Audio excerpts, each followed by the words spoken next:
Hi everyone, it's Chenzo from Reality Art Pod, here to talk about Season 1, Episode 3 of The Snake, titled Two-Headed Snake. Last week on The Snake, non-profit director Jack slurped his way to a win, and when his showmance McLean and bounty hunter Mina were in the bottom two, he sent Mina back home to hunt those criminals. Before I dive in, I put a link in the description to my playlist to catch up on my previous recaps. If you like the content, consider liking and subscribing. You can check out The Snake Tuesday nights on Fox and next day on Hulu. But let's dive into it. This house has everything: a paper mache snake, a clay model town, and tons of possibly real snakes. It's the day after the elimination. McLean is kind of pissed off that Jack didn't pick her first, but after the elimination, Jack makes McLean feel better by listening to her. Men, take notes. Frank and Alyssa do face masks and spill the tea on Christine and Chad, who of course hooked up the night before, and are making themselves a huge spectacle. Catherine and Brian are still bonding, planning their friendship on the outside. Pastor Jacob is struggling. He put himself in a bad place after accusing Jack of cheating in last week's snake competition. He tries to smooth things over with the other players. Frankie tells Jacob he doesn't trust him. After all that,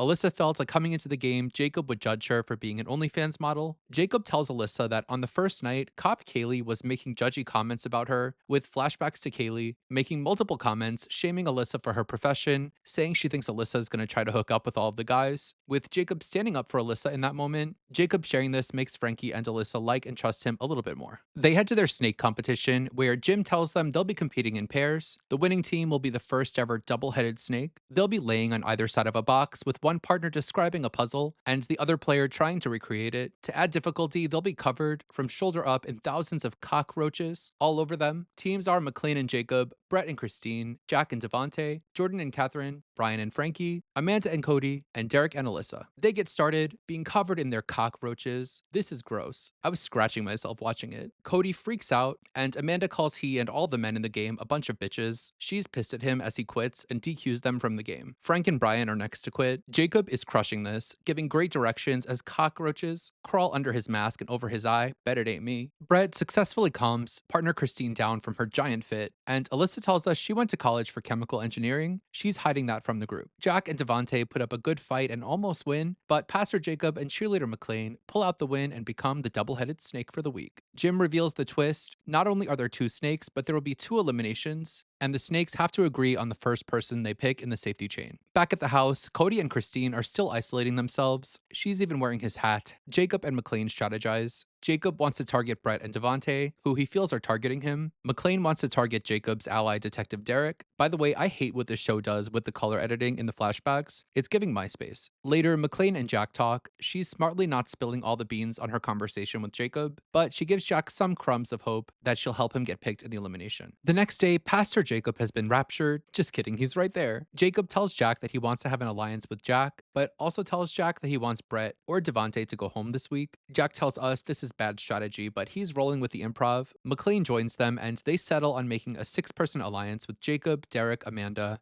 McLean, Jack, and bring in Devante, making the plan to pick in order of their new alliance and leave Brett out in the cold and eliminated. When Jack brings this back to Devante, they do consider the idea of going against the plan and picking Brett to blow the whole thing up, but it would ruin trust with a lot of the players in the game. Christine is talking to, you guessed it, Cody. A completely personal, non-game conversation. There is an elimination tonight. Elsewhere, Jacob fills Frankie and Alyssa in that they'll somehow be in the picking order. These two seem to only talk game at the makeup station, aka the kitchen table. Jacob brings all of this back to Derek, telling him that the snakes would pick Amanda, then Jack, then Devante, then Derek, and so on, which rightfully makes Derek feel uncomfortable because it seems logical that Derek would most likely get screwed over there. Before elimination, some strange B-roll, a really long shot of Brian rubbing his hands together, and Jacob pretending to shave with no cream. Christine and Cody round up. Christine is worried because she hasn't made any game relationships besides Cody. Exactly.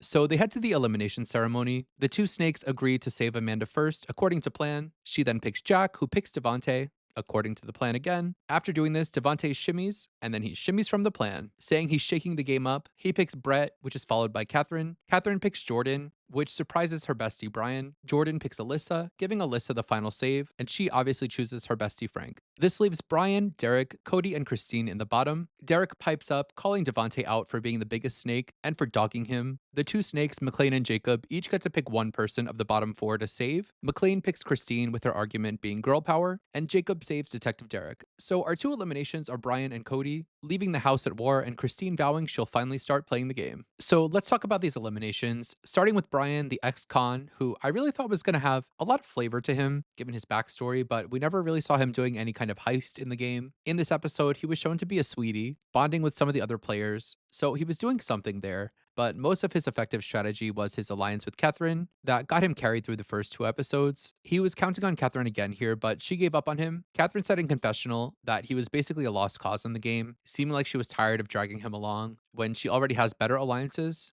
And she even read off one of her rules on her phone: act impacted by everyone's elimination, even if you don't care, which seems savage since their relationship seemed genuine. But I feel like this was more editing tricks. I do think they were genuinely friends, but this elimination feels right. As Catherine said, he wasn't doing enough in the game and was eventually going to get eked out, so might as well happen here. And Cody, who I feel had kind of a similar trajectory in the way that he was originally getting dragged along by Derek. Derek referred to Cody as his dog, who would be loyal to him no matter what. But Cody's game goes completely off the rails when Christine enters. He's completely lost in the sauce over Christine, with literally all of his remaining content being them canoodling and hooking up, isolating themselves in the game. I wonder if Derek would have ever picked him again after all that. Cody was a terrible player, thinking with the wrong head, but hey, save a horse, ride a cowboy, am I right? Well, that's all I have to say about another episode of The Snake. If you like the content, consider liking and subscribing. I'll be back next week with more Snake and Big Brothers around the corner. Until next time, you know where to find me. Bye.